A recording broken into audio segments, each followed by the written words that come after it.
Yeah, just I must ask you, as a professor of law on this voting thing, it's now been confirmed that 5.5 million Australians voted early at 4,380 pre-poll centres.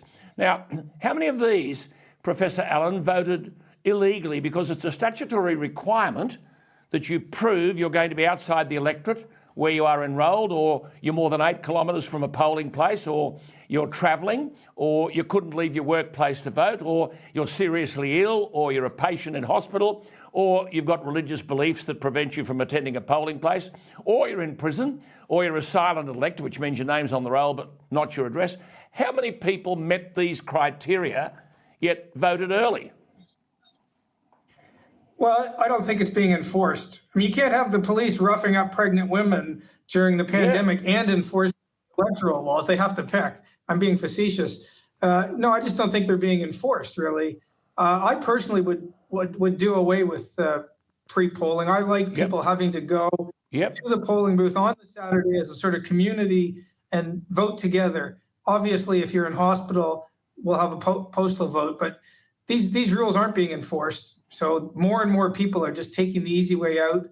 Who knows who's in some households when you have postal voting? I just don't like it at all. Absolutely. You've described the Morrison government as, quote, the least conservative, Liberal and national government in Australia's history. And you say, rightly, there was no enthusiastic move to Labor because both major parties scored woefully low first preference counts. I mean, if it were first past the post, both big parties would be in trouble, wouldn't they? They'd both be in trouble, and it's possible the Liberals would have won.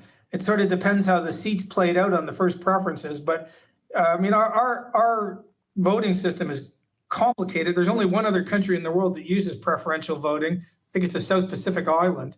And then they stop Then they stop counting at midnight. I come from Canada. You count through the night, but apparently everyone has to go home at midnight and stop counting, which seems odd to me. But yes, I agree. Everything I said there, I stand by. I became more and more disillusioned with Mr. Morrison. He seemed to have been completely driven by focus groups. The irony is, I think, that the sort of moderate lefty Liberal MPs who forced him to sign up to net zero would have been better off if he hadn't, and they had to run a campaign against Labor's skyrocketing energy costs, because those are coming. We've seen it in Britain. They are coming. Should voting be compulsory? I'm of a mixed mind on that. I used to be against it, but now I don't mind compulsory voting.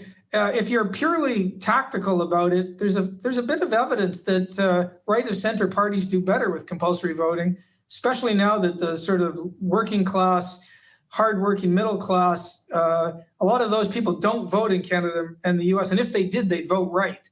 But one that bothers me is the preferential voting. It's a racket for the two big parties. Yeah, absolutely. What was the Morrison government up to paying the ABC all that money before the election?